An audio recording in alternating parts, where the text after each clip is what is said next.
Hello అండి, ఎలా ఉన్నారు అందరూ? చాలా చాలా బాగున్నారని అనుకుంటున్నాను. మేము కూడా చాలా చాలా బాగున్నామండి. మంచి టమాటా పప్పు చేస్తున్నానండి ఇవాళ. ఎక్కువ ఇంగ్రీడియంట్స్ లేకుండా మనం ఇంట్లో ఉన్నంతలో వేసుకొని హ్యాపీగా చేసుకునే టమాటా పప్పు. ఇందులోకి టమాటాలు కట్ చేసుకొని పెట్టుకున్నాను, ఆనియన్స్, పచ్చిమిర్చి, కరివేపాకు, కొత్తిమీర అన్నీ కట్ చేసి రెడీగా పెట్టుకున్నాను. పప్పును మాత్రం బాగా 2 సార్లు వాటర్తో కడిగేసి కందిపప్పు వాటర్ ఉడకడానికి స్టవ్ మీద పెట్టుకున్నాను. మనం కట్ చేసే వరకు అది ఉడుకుతుంది కదా. ఇప్పుడు అవన్నీ అందులో వేసేసాను.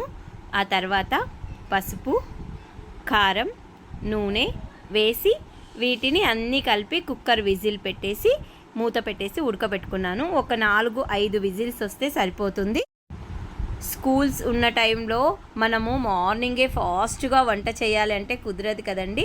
ఇలా ఈజీగా అన్నీ కట్ చేసి అందులో వేసుకొని ఒక 4 విజిల్స్ వచ్చిన తర్వాత మనం ఓపెన్ చేసి చూస్తే చూడండి ఎంత బాగా ఉడికింటుంది. నేనైతే 5 విజిల్స్ అయితే పెట్టానండి. 5 విజిల్స్కి ఇలా ఉడికింది పప్పు.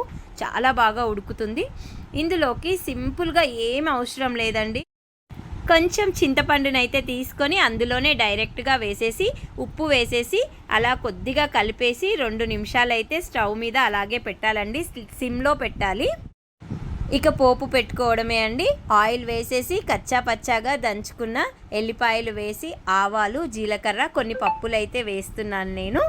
ఆ తర్వాత కరివేపాకు అయితే వేసేయాలండి. ఇందులోకి ఎండుమిర్చి వేసుకున్న తర్వాత కొద్దిగా చిటికెడు పసుపు వేసుకోండి. టేస్ట్ అయితే సూపర్గా ఉంటుంది. కొంచెం డిఫరెంట్గా వస్తుంది ఆ టేస్ట్. మీరు చూడండి, చూసారా పప్పు ఎంత బాగుందో అసలు. టమాటా పప్పు నచ్చితే లైక్ చేయండి. Thank you.